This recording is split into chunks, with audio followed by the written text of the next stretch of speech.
बोले बजेगी नहीं आप। किशोरी जी बोली अच्छा हमसे नहीं बजेगी। ललिता विशाखा तुरंत आ गई, ये पहले आ जाएं लड़वे लाल जी थे। का कही तुमने?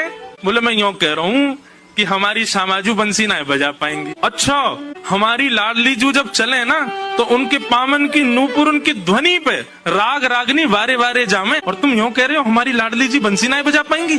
चलो जल्दी अपनी बंसी दो, हमारी किशोरी जी बजाएंगी। अरे मैं कोई किशोरी जी पे संशय ना कर रहा हूँ, किशोरी जी पे कोई आक्षेप ना कर रहा हूँ, वो साक्षात संगीत स्वरूपा है, पर मेरी बंसी जे ना बजा पाएंगी। ललिता जी बोली आज तो यही बंसी बजेगी, अब ही बजेगी और तुम्हारे सामने ही बजेगी, लाओ दो। ठाकुर जी बोले ना माननी बात, लो दे दो। हे लाडली जू आज दिखा दो यार, जो बहुत अपने आप को कुछ समझे बंसी बजावे और यूं सोचे कि या के आगे कोई ना, आज आप बजाए दो, नेक दिखाए दो, अपना स्वर लगाए दो, यही को मूर्छित कर दी हूँ बंसी बजाए के। ठाकुर जी खड़े, हाँ श्री जी बजाओ, हमारा तो सौभाग्य कि हमारी बंसी आपकी सेवा में, पर मैं फिर कह रहा हूँ जी बजेगी नहीं। किशोरी जी ने अपने अधर पर वेणु धारण करके अपनी कोमल उंगलियों से छिद्रों को आच्छादित किया और जैसे ही प्राण पिरोए बस हवा ही हवा निकले, स्वर नहीं निकले। ललिता विशाखा कह रही है अरे जल पिला गलो सुगो श्यामाजू को जल पिलाए दियो, लेकिन बंसी नहीं बजे। ठाकुर जी मंद मंद मुस्कुरा रहे, अब मैं कह रहा हूँ नहीं बजेगी मुंह वापिस कर दो। अरे श्यामाजू जी बहुत मायावी है, ये अपनी माया ते कछु कर सके, याने जरूर बंसी बांध दी होगी, याने बंसी को टोना टोटका करके बाकी स्वर सबरे अंतर ध्यान कर दिए, नहीं तो हमारी श्यामाजू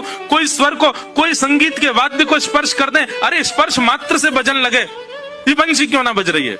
ठाकुर जी बोले पहले वंशी वापस करो फिर बताऊंगा। किशोरी जी ने वंशी वापस करी। ठाकुर जी बोले अच्छा एक बात बताओ, आप वंशी को वादन करते समय मन में कौन को चिंतन कर रही?